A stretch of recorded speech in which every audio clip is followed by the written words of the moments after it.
এরে নবীর উম্মতের দল, ওই মা যার দুনিয়ায় নাই, তোমার নামের শেষে একটা শব্দ লাগানো আছে পয়গম্বরের পক্ষ থেকে, তুমি ইয়তীম।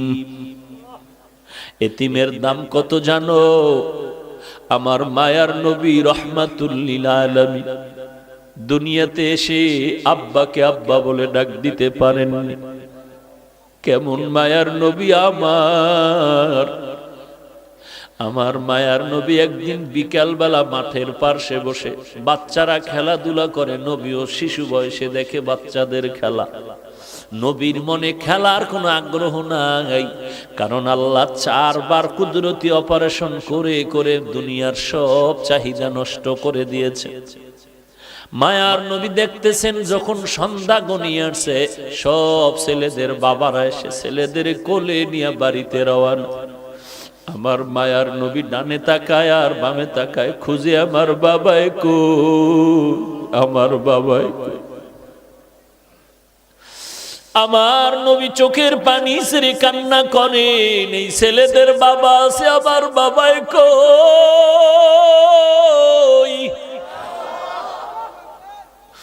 আম্মা জান আমেনা ঘর থেকে সন্ধ্যা হয়ে গেল, কই আবার সন্তান। ঘরের দরজা খুলে বের হইয়া লোকদের দেখে বলে, দেখো বাবা, আমার সন্তান মুহাম্মদের তোমরা দেখছো নাকি? বলে, মুহাম্মদকে ভালো করে চিনি না, তবে একটা ছোট্ট বাচ্চা দেখছি রাস্তার কিনারায় আব্বা আব্বা বলে কান্না করতেছে। মা আমেনা দৌড়াইয়া চলে গেলে মায়ার নবীর এক শিশু নবীর কোলের মধ্যে জড়ায় নিলে। মায়ার নবী মায়ের কোলে জড়ায় বলে, আম্মু বলো আমার বাবাই কই। আমি সব ছেলেদের দেখলাম বাবায় কোলে নিয়ে আদর করে, বলো আমার বাবারে তো আমি দেখতে পারলাম না। আমেনা চোখের পানি ছেড়ে কয়, রে সন্তান, তুমি দুনিয়াতে আসার আগে তোমার বাবা ব্যবসা করতে গিয়া আর বাড়িতে ফেরত আসতে পারে নাই। মায়ার নবী বলেন, আম্মা আমার বাবার কবরটাকে একটু দেখাইবা, আমি বাবার কবরের কাছে একটু সালাম দিতেছে। মা আমেনা দৌড়ায় চলে গেলেন দাদার কাছে, আপনার নাতি তার বাবার কবর দেখতে চায়। দাদায় অনুমতি দিয়া বলে, দাসী উম্মে আয়মান আর আমেনা সহ রওনা হয়ে যাও, দেখাইয়া নিয়ে আসো। ঘোড়ার পিঠে বা উটের পিঠে 3 জন লোক রওনা হয়ে গেল, নবী বাবার কবর দেখবেন। যাইতে যাইতে বাবার কবরের কিনারায় গিয়া মা আমেনা ডাক দিয়া কয়, সন্তান, ওই গাছের নিচে তোর বাবার কবর। মায়ার নবী একটু লাফ দিয়া পড়িয়া বাবার কবরের কিনারায় চোখের পানি ছেড়ে কান্না শুরু করলে। আল্লাহ পাক ফিরিস্তা পাঠায় কয়, তাড়াতাড়ি আমার বন্ধুরে সরায় দেও, কারণ আমার বন্ধুর কান্না আসমানও সহ্য করতে পারে না, জমিনও সহ্য করতে পারে না, আমি আল্লাহও বরদাস্ত করতে পারি না, ফিরায় দাও। মায়ার নবী কান্না করে বিদায় বেলা যখন রওনা হয়, কিছু দূর যাওয়ার পরে মা আমেনা বলে, এই উম্মে আয়মান দাসী, বাহনটাকে থামাও, আমার পেটে ব্যথা শুরু হয়ে গেছে। মা আমেনা মাটিতে পড়ে গেলেন, ছটফট করে আর চোখের পানি ছেড়ে কান্না করে শেষ বিদায়ের বেদনা শুরু হয়ে গেছে। ডাক দিয়া কয়, দাসী উম্মে আয়মান, আমার কলিজার টুকরা সন্তানটার একটু আমার বুকের উপরে উঠায় দাও।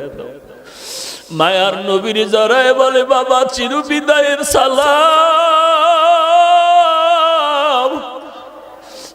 আর বুঝি দেখা হবে না রে সন্তান। বাবার কবর দেখতে গিয়া আজ মাকেও তুমি হারিয়ে এতিমের মতো বাড়িতে যাইবা। মায়ার নবী কান্না করেন, ও মা, আমি কার কাছে গিয়ে একটু মায়ের আশ্রয় নিব, আদর নিব?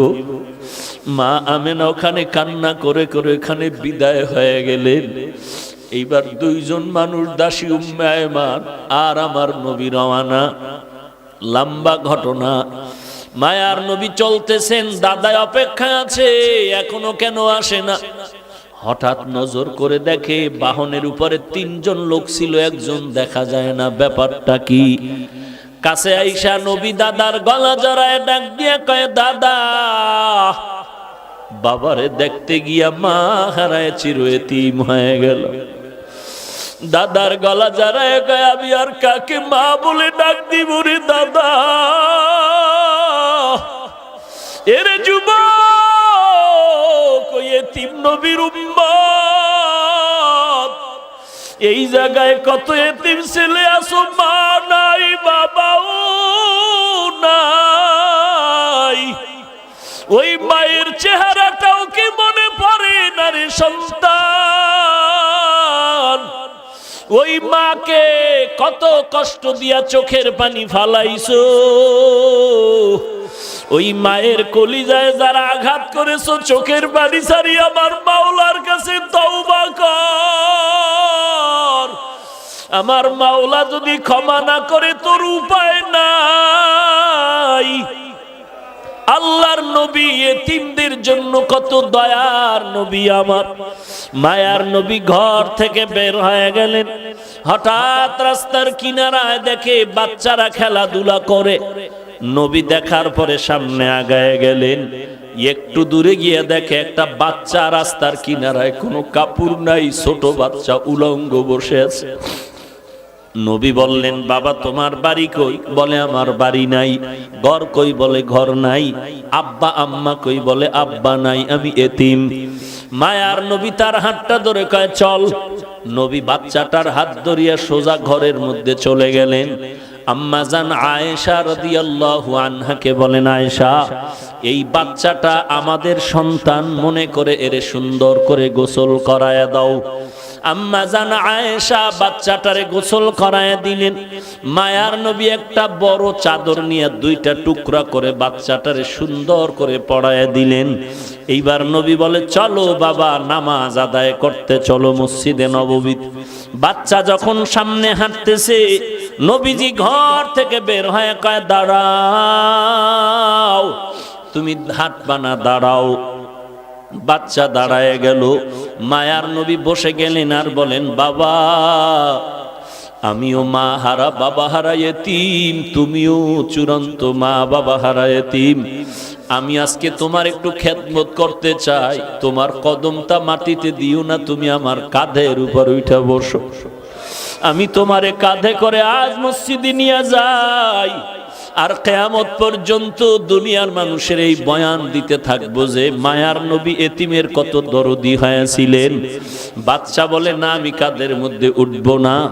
নবী বলেন, উঠো। শেষ পর্যন্ত বাচ্চাটারে কাঁধের মধ্যে নিয়া মায়ার নবী এবার মসজিদের দিকে রওয়ানা। এইবার ওই যে খেলাধুলা করতেছিল বাচ্চারা, ওরা যখন দেখলো ওই বাচ্চাটা রহমাতুল্লিল আলামিনের বরকতি কাঁধের উপরে, বাচ্চাগুলো আফসোস করে যে আজ ওর কপাল কত ভালো, এর মা নাই, বাবা নাই। আমিও বড় এতিম, আমি মা হারাইলাম, আমি বাবা হারাইলাম, আমার কেউ নাই। আমি বাচ্চাটারে আদর করে মাথায় হাত দিয়া দোয়া করে দেই। উম্মতের জানায় দিয়েন আপনারা, একটা এতিম বাচ্চা যদি হাতে পায় আর এর মাথায় হাত বুলায় যদি কেউ দেয়, মোহাব্বতের নজরে ওই সমপরিমাণ হাতের নিচে চুল বরাবর নেক আল্লাহ তার আমল নামায় দান করবেন। এরে নবীর উম্মতের দল, ওই মায়ের অবদান ভুলার মতো না। জানা অজানা ভাবেও যদি কোনো ভুল করে থাকো, ওই মা বাবার থেকে দোয়া নাও, তাড়াতাড়ি ক্ষমা চেয়ে নাও, আল্লাহর কাছেও ক্ষমা চাও রে ভাই। আমার মায়ের অবদান, বাবার অবদান ভুলতে পারবো না রে বাবা। মাঝে মাঝে মায়ের সন্তানের মারে শাসন করার জন্য, কিন্তু দেখছো মাঝে মাঝে সন্তানের মায়ে মারার পরেও কিন্তু মা ঘুমাইতে পারে না।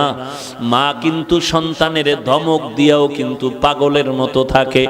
সন্তানের ধমক দিছে এমন জোরে, সন্তান অভিমান করে ঘরে যায় না, ভাত খায় না, মা কয়া ডাকে না।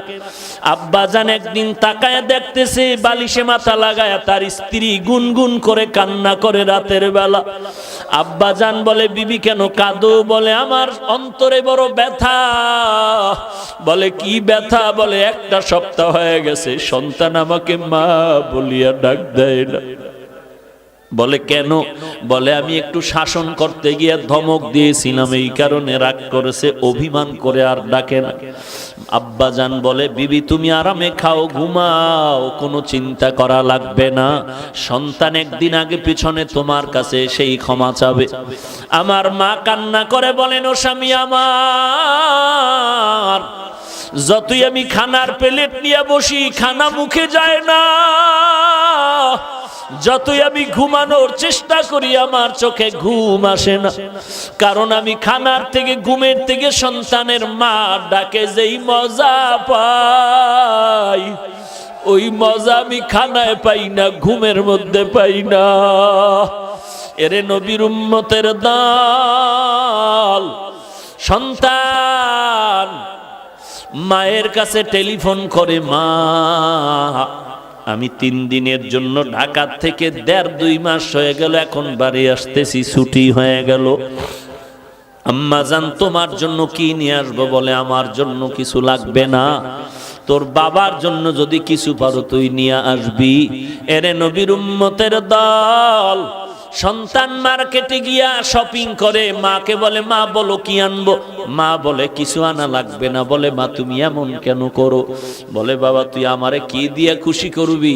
তুই যদি স্বর্ণের কিছু দাও তারপর আমি খুশি হতে পারি না। তুই তাড়াতাড়ি আয়, তোর চেহারাটা দেখলে যেই খুশি হব, ওই খুশি আমারে তুই কাপড় দিয়াও করতে পারবি না। তুই আমারে মা বলিয়া ডাক দিলে আমি বাজেই খুশি হব।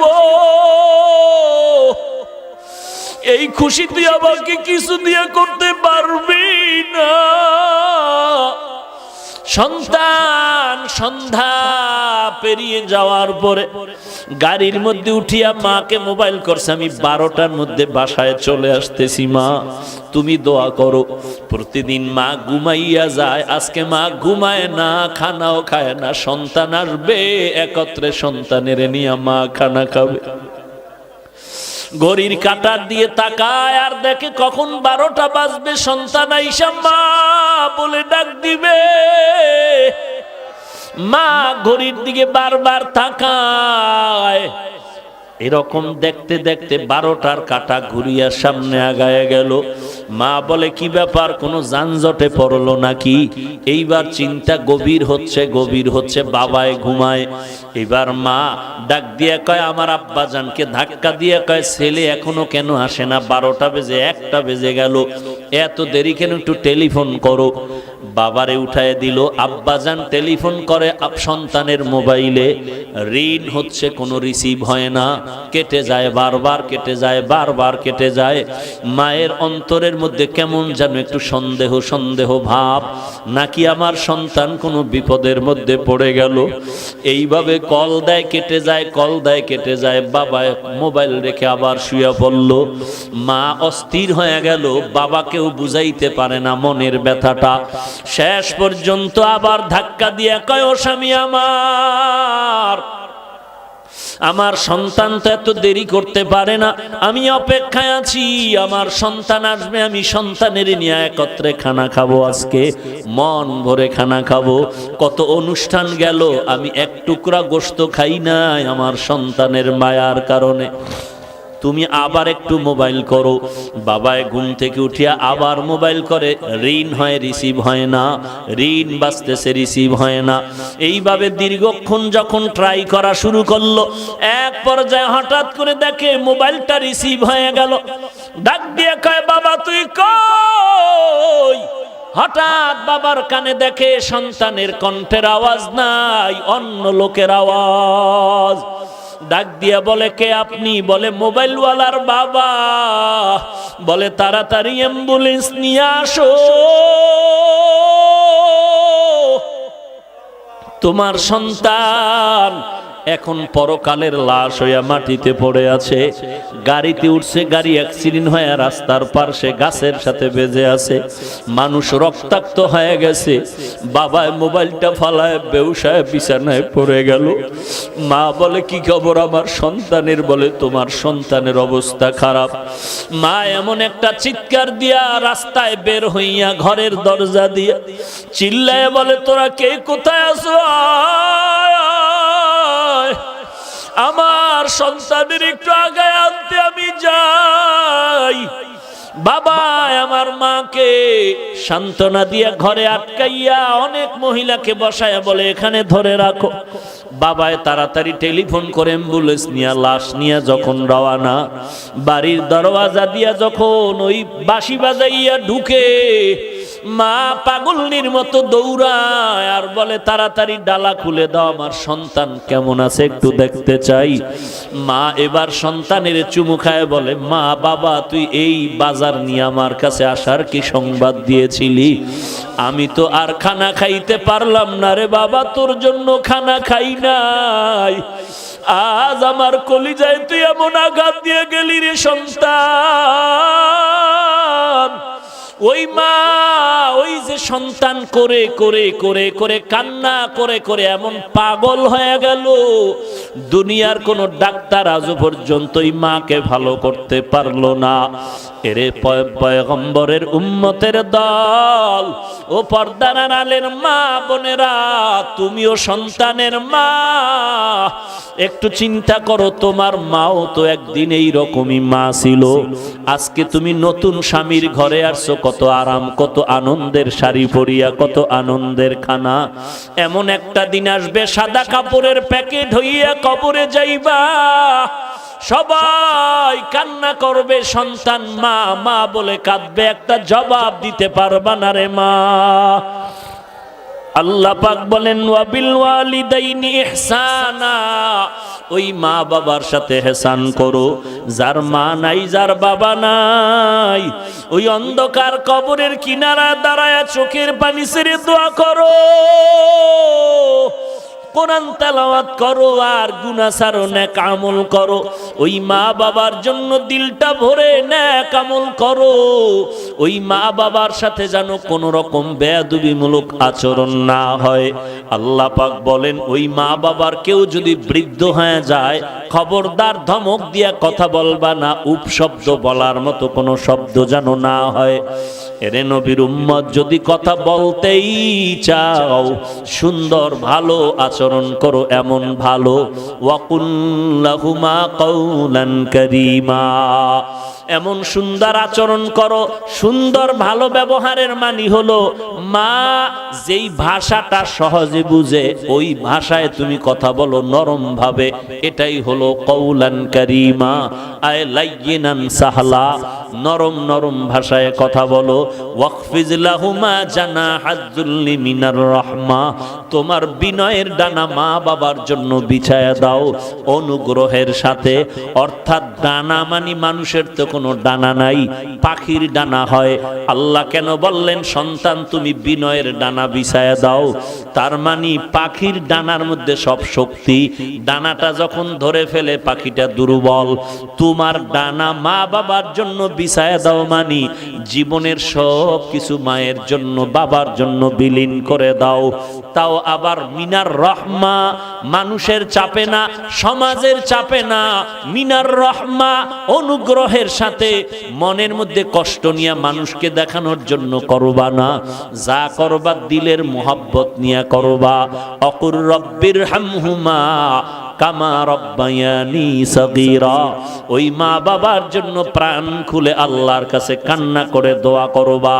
ওই মা বাবার জন্য রব্বির হামহুমা, আল্লাহর কাছে সব সময় দোয়া করবা, আল্লাহ আমার মা বাবাকে তুমি রহম করো, মাফ করো, দয়া করো, যেমনি ভাবে তারা আমাদের উপরে দয়া মায়া করেছিলেন। এরে নবীর উম্মতের দল, একবার পারো কুল হু আল্লাহ সূরা আলহামদু সূরা দরুদ শরীফ পড়ে দোয়া করো। যদি দুনিয়াতে যার মা নাই বাবা নাই, যদি অন্যায় করে থাকো, ওই কবরের কিনারায় গিয়ে একটু দোয়া পড়ো, কান্না করো, চোখের পানি ছেড়ে দোয়া করে যদি ক্ষমা চাও, আল্লাহ পাক চোখের পানির বদৌলতে তোমার জীবনের সব গুনাহ মাফ করে দিবেন। ওই মা বাবার জন্য দোয়া করো, নিজেও কিন্তু আল্লাহর কাছে তৈরি হয়ে যাও, ইবাদত করবা আল্লাহর, আর কারো অংশীদার এখানে বানাইবা না। মা বাবার খেদমত করে দোয়া নাও। দুনিয়াতে দোয়া ছাড়া কেউ কামিয়াবির দরওয়াজায় যেতে পারে নাই, পারবাও না। মুরব্বীদের দোয়া, সাদা দাড়িওয়ালাদের দোয়া, তোমার বয়সের যে বড় তার থেকে দোয়া নাও।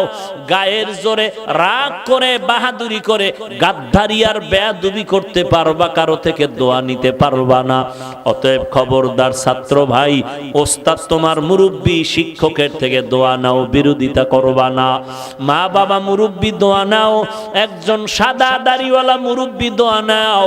তোমার থেকে শিক্ষা একজনে আগানো, তার থেকে দোয়া নাও। তোমার থেকে একজনের সম্মান বেশি, ওই দিক থেকে সে অনেক দামি, তার থেকে দোয়া নাও। একজন রিকশার ড্রাইভারও যদি দেখো বুড়া, তার থেকেও দোয়া নাও। দোয়া ছাড়া তুমি আখেরাত বলো দুনিয়া বলো কোন লাইনে কামিয়াবি অর্জন করতে পারবা না। নিজের গুনাহের কথা স্মরণ করে তওবা করো। কোথায় কোন দিন কি পরিমাণ অন্যায় করেছো, আয়নার মতো সব সামনে পরিষ্কার।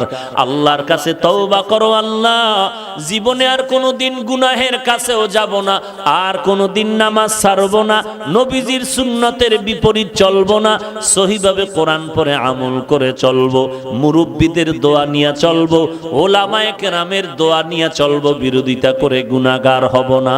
গলায় ছুরি আসলেও নবীর বিরুদ্ধে যাব না, দেশের বিরুদ্ধে, জাতির বিরুদ্ধে ষড়যন্ত্র করব না।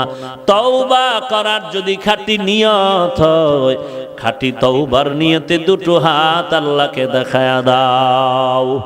আয় আল্লাহ, সবার হাত আপনি কবুল করে নেন, তওবা কবুল করে নেন, তওবার উপরে মজবুত হয়ে চলার তৌফিক দান করেন।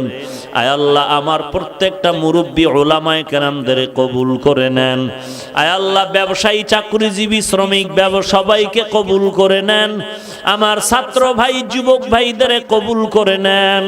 আয় আল্লাহ, আপনার পছন্দের বান্দা হিসাবে কবুল করে নেন। নবীর তরিকা সুন্নত অনুযায়ী চলার মতো, আমল করার মতো তৌফিক দান করেন। ওলামায়ে আহলে হকের পক্ষ অবলম্বন করে চলার তৌফিক দান করেন। আয় আল্লাহ, গুনাহ মুক্ত জিন্দেগি দান করেন। আমিন। আলহামদুলিল্লাহি রাব্বিল আলামিন।